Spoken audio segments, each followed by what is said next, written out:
Hey guys, Dirt Bike Dave here. We picked up this project about a month ago. It's a 75 Yamaha DT 750 Enduro. If I had my dithers, I would never buy another 175. The only reason is the parts are so much harder to get than the 125, and even the 100 is pretty easy. But the 175 is tough because it doesn't fit into the 250 parts, where you can retro parts from that part, and then 125 and 100, some parts fit, other parts don't fit.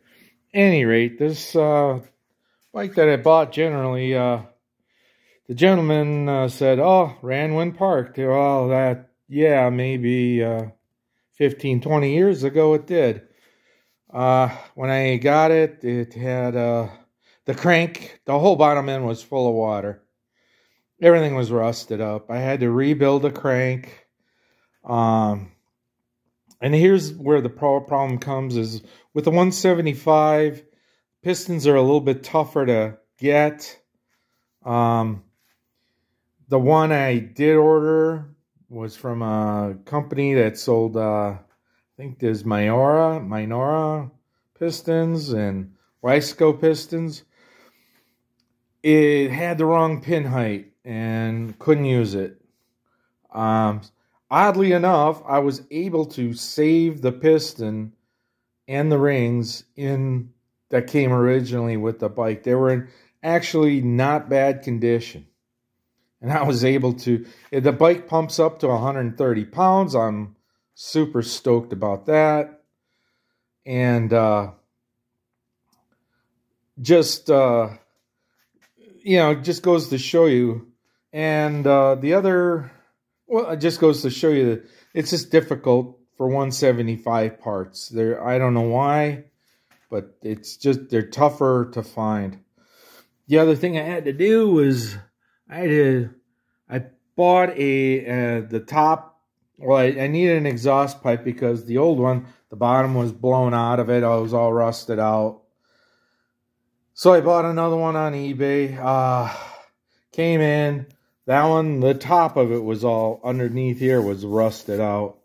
So I had to cut off the old one, scab on the new one from the one I bought off of eBay, and then weld it all back together. And put it all back together. That was a fun. I don't know why I'm having camera problems, and all of that footage went to hell. The other thing, carburetors are unbelievably expensive for these damn things, especially if you're getting an OEM. Luckily, I had one in my box of parts. Good thing, and I'm a bit of a hoarder, so I keep a lot of the older stuff. And I was able to put a carburetor that's original to this back together. The other issue, what is it? What was I thinking? Not thinking. The other thing is just this thing needed everything. Like they had levers that they didn't work. I'm dealing with this mouse nest now too, the electrical.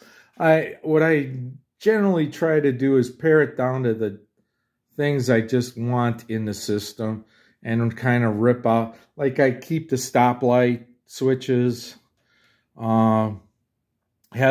I got to find a headlight. Another super expensive part for Yamahas.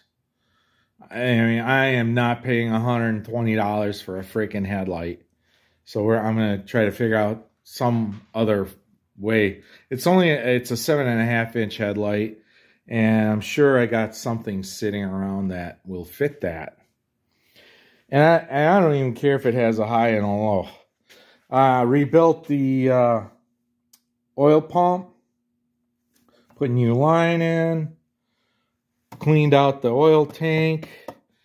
The only thing that wasn't rusted on this bike, I got new shocks for it because both shocks are seized. They won't bounce up and down at all. I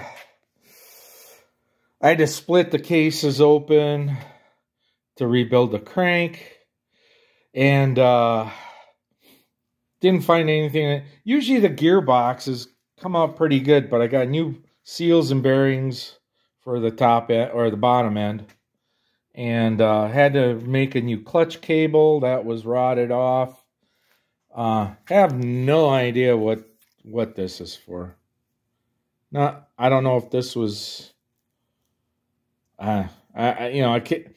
The wiring schematic for Yamaha, especially this year, this 75s are something left to be desired. They're terrible.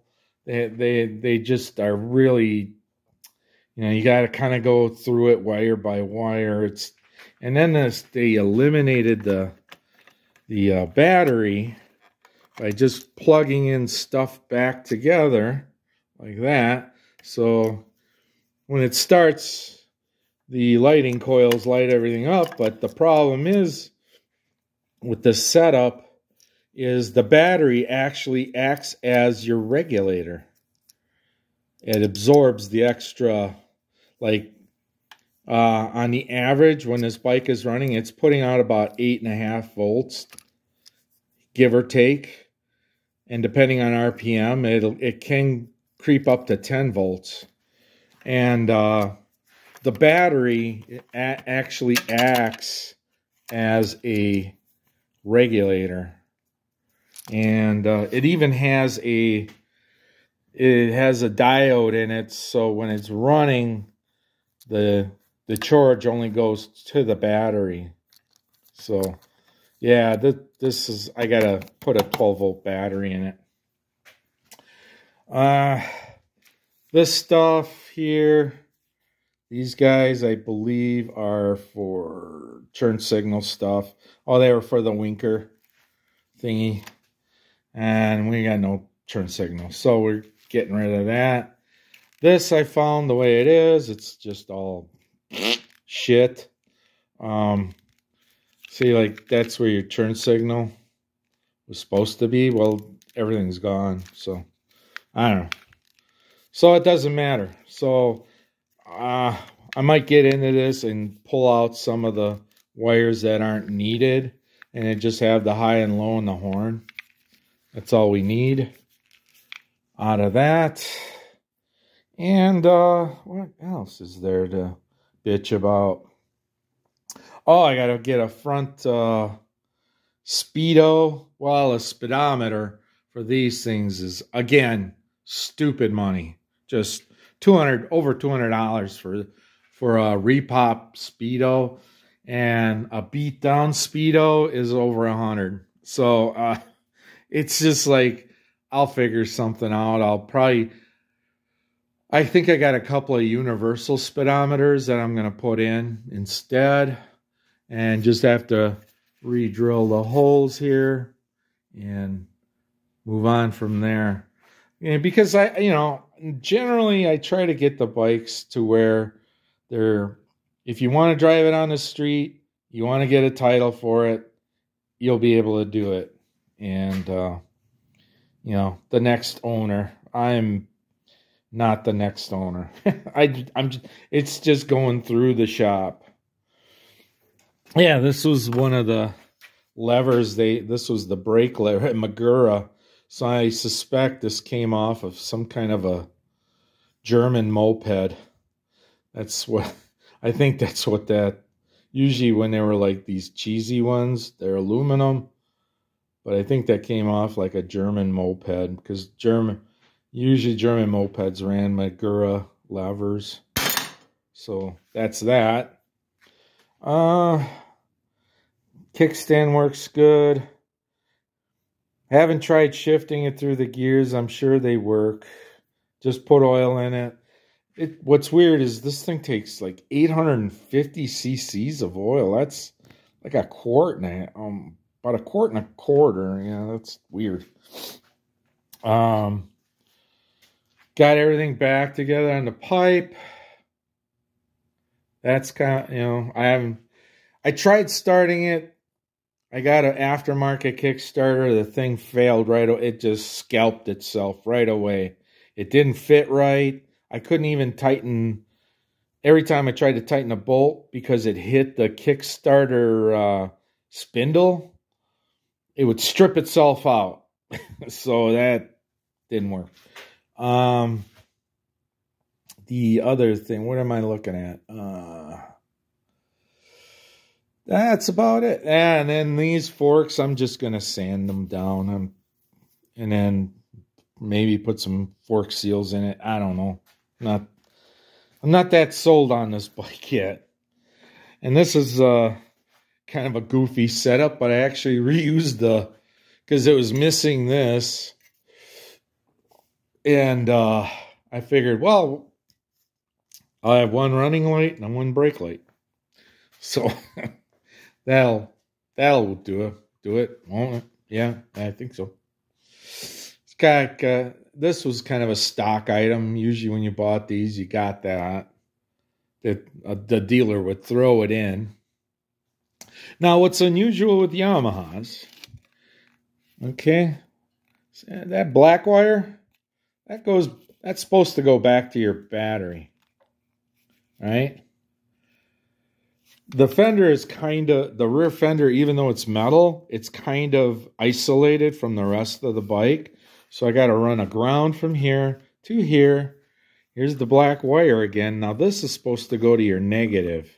This wire goes to the negative side of the battery post in order for the lights to work. So all the lights in the back of front and back of Yamahas, the black was the kind of the ground wire. Instead of using a body ground, they use this black wire to go back to your negative side of the battery. Don't ask me why they did that. It just seems like just adds more wire. Instead of just running a grounding strap from here to here, you know, and that would have made life a whole lot simpler.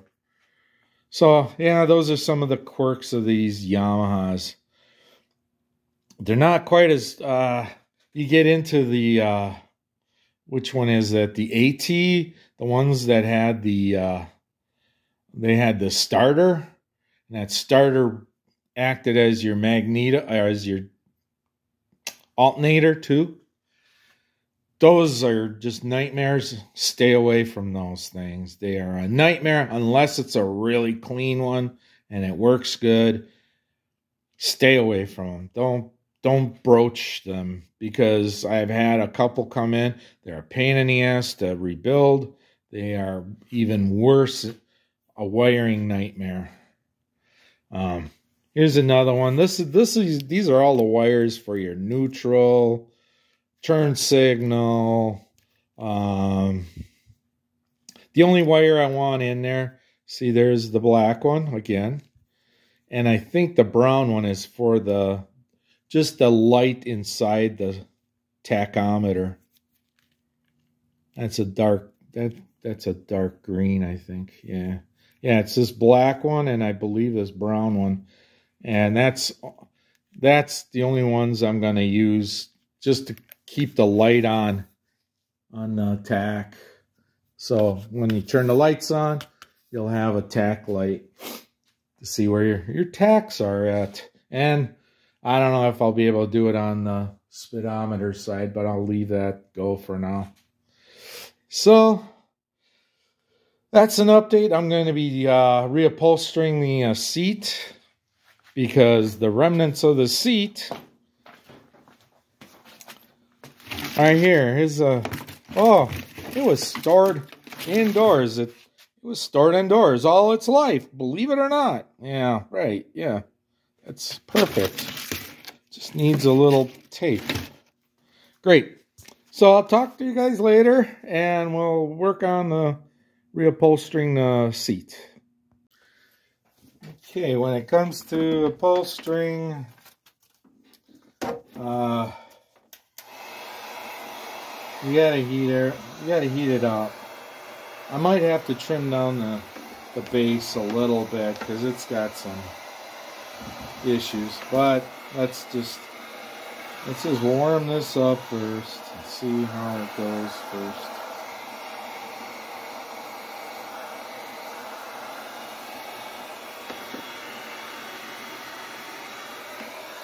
You just want the reason you gotta warm it up is you gotta get it pliable and stretchable, and you know where it's gonna stay tight.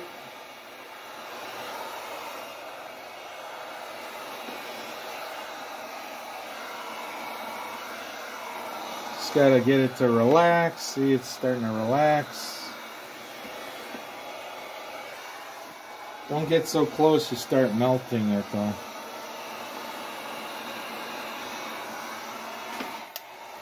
You know, a second tier.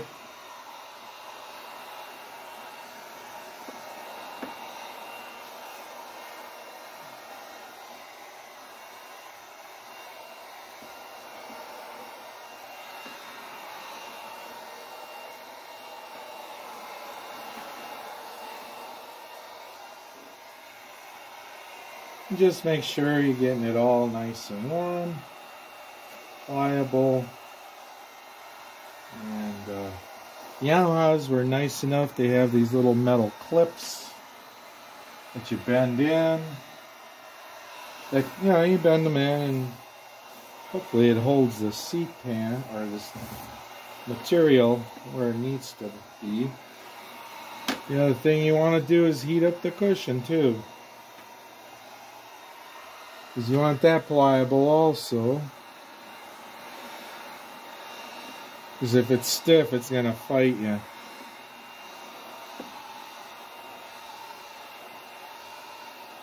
I know it's ugly, but it's still good. I'm not going to mess with it, really.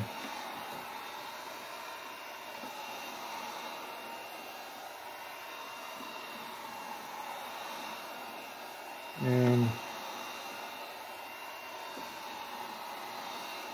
today in Wisconsin, we're enjoying our still winter chill and grip of Christmas or holidays. Keeping things moving along. So, boy, see, it's still really stiff. Okay.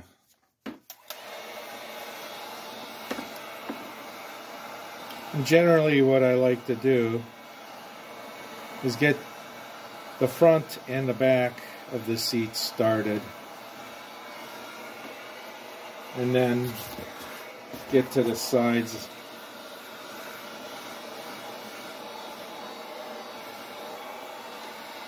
Let's see how it works. I might have to trim the cushion down. I'll see. And let's see how this works out. Doggone, it's tight. So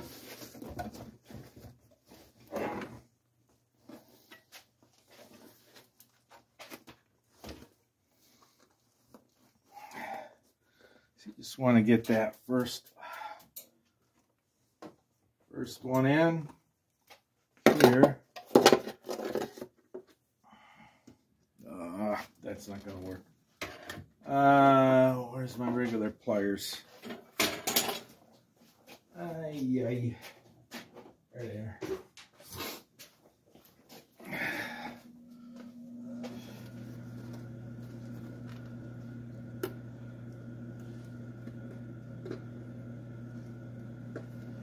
There.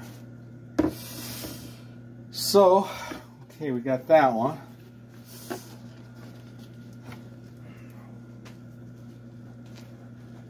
Slowly, methodically move forward. See, that is not going to work. Why is that not going to work? Because I can't even get this side even close. Shoot. might have to trim down the seat, the cushion. See, that's the problem with these aftermarket seats.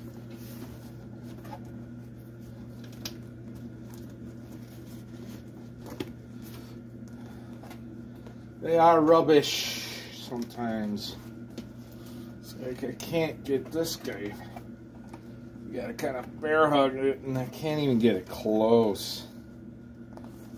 Well, that's sucky. Yeah, man.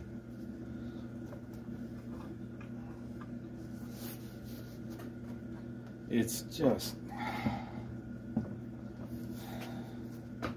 It's like the back hump and the front hump are just too tall.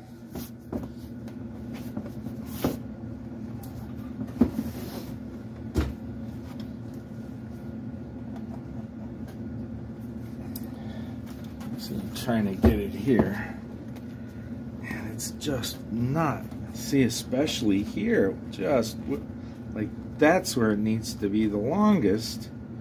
And there's no room to pull it down any tighter.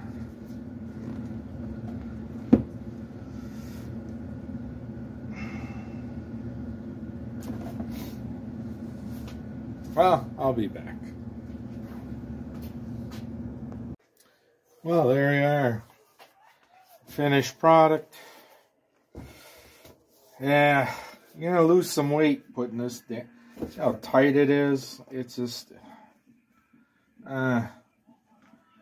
that's the thing, you never know when you get these repops or how well they fit.